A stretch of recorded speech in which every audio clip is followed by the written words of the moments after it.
What makes Medicaid eligibility rules different by state? Imagine trying to figure out if you qualify for health coverage and finding out that the rules change depending on where you live. That's because Medicaid, the health program for low-income Americans, is a joint effort between the federal government and each state. The federal government sets some basic rules, but states get to decide how to run their programs within those guidelines. This means eligibility can look very different from state to state.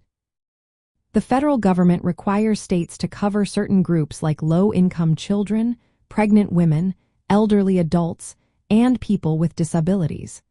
But states can choose to expand coverage beyond these groups. Some states decide to cover more adults with low incomes, while others stick to the minimum requirements. This is why in some states, adults can qualify if their income is up to 138% of the federal poverty level, but in others, the rules are stricter or more relaxed. Income limits are another big difference. States use different methods to measure income, like modified adjusted gross income or other calculations.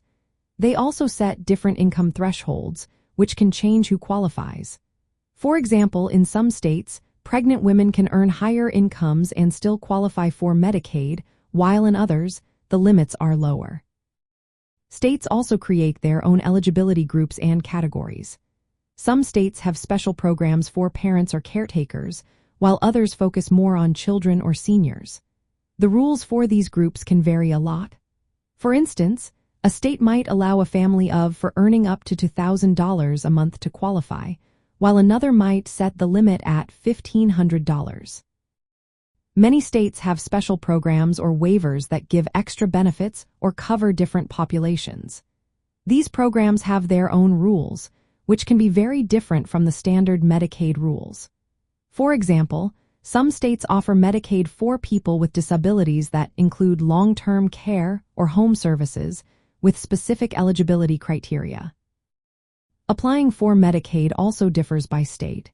Some states have online portals, while others requiring paper forms or in-person visits.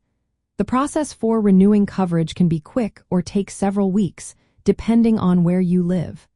This can affect how easily families, especially those with language barriers, can access and keep their coverage.